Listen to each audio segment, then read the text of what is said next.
Here. So good to be here. So you are starting off the season and starting us off as knitters on the right foot. So why don't we dive right in? At the very beginning, which is swatching. So many of us start with looking just at the ball band for gauge. But here, for example, you see 3 yarns, all whose ball band say 22 stitches per 4 inch. Now they look very different. It's not that the ball bands are wrong, it's how the fabric is meant to work up is very different. So we also want to consider things like color and texture. So I like to think of swatching like playing matchmaker. Yarn meet pattern, pattern meet yarn. Is it a match? So here, beautiful pattern, beautiful yarn. You might not like that pattern in this color. And the same thing with texture. Just because these yarns are the same gauge, this beautiful textured yarn in this pattern of all knits and pearls, It'll get lost. Yeah. maybe not a match. Right. But then there's fiber, that thing we all love. When faced with a gorgeous selection of fibers, what I like to do is play with fibers that I don't really know.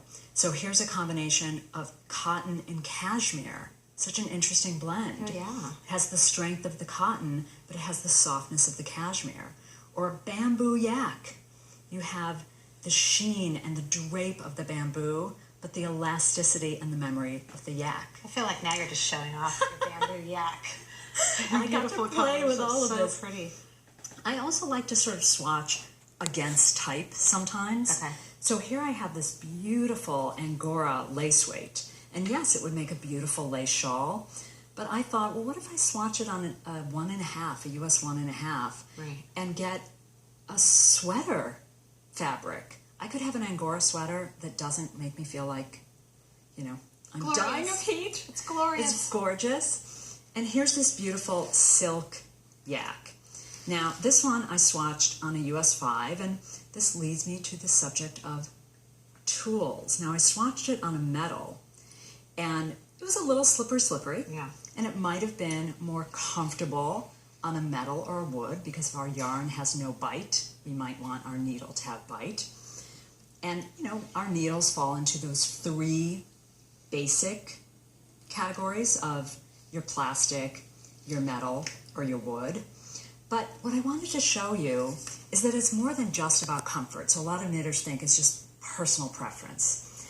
But here I did a little swatch, and as you can see, the row gauge remains consistent through the whole swatch, but you can tell just by looking, the row gauge completely changes. Stitch gauge remained the same, but row gauge between these motifs, here I did this one on a metal, and these are about 2 inches each. Then I switched here to a plastic needle. Look at the difference. You're kind of blowing my mind right now. You got a different gauge just changing your needle. Yes, and that's wood. So the stitch gauge remains Fascinating. the same, but the row gauge changes. So do you suggest that people gauge with 3 different styles? Certainly not. I play around. I love knitting. What's swatching? It's knitting. So I want You to just show. guilted me with the love of knitting. I'm sorry. You basically just said if you love knitting, it's swatch. Well, you will. So yes, But I at do least try like to it. play with different combinations of fiber, needle Right. material, and my knitting styler method. Sure. So here we have a superwash merino, and superwash merino can be very slick, and you can see this lumpy bumpy, but if I flip it over, here you can see a little something something that knitters like to know. Well, we don't like, but we have it. It's called rowing out. That's where the purl row, you can see, is larger than the knit row. Right. But here's superwash merino with no rowing out. And I achieved that by experimenting with different knitting styles and methods. Really? Really?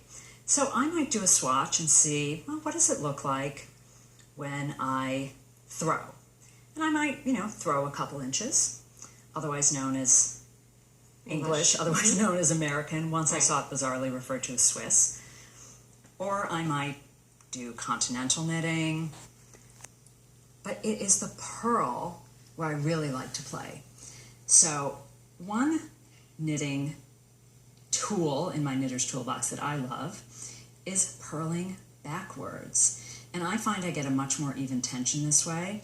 I also find that when doing a project that combines circular knitting, knit for stockinette, and flat knitting, I get a much better matching fabric. Oh, that's And a lot of interesting. that is because this kind of self-tensions. I'd love you to take a couple stitches slowly so people can Sure. see. Because So you're not working on the back side of No. the fabric. You never turn it around. You get to the end of the row, and then you just keep going.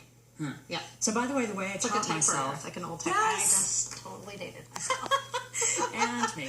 The way I taught myself is I would turn it around and say, okay, what does it look like when I put the needle into purl? And then you flipped it. And then I flipped it over. And I go, oh, okay.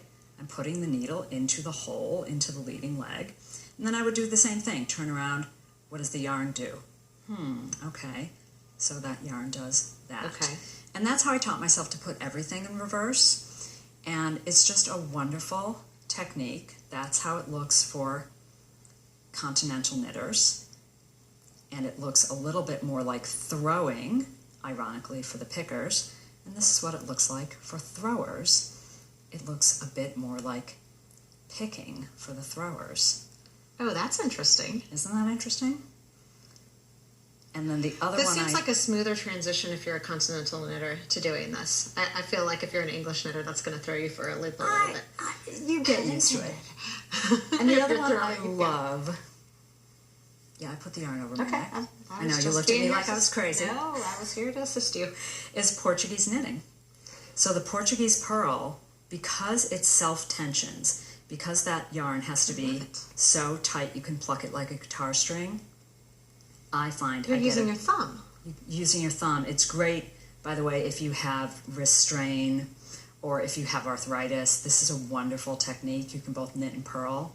So when I swatch, which I love to do, I know. which makes me happy, I play around with different combinations of needle material, my fiber, and my knitting style or method, because all of those three things together equal fabric.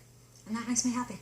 So are you saying that you might switch up your method depending on the garment? I mean, you Yes. don't have a method that you use at all times. I use them all, baby.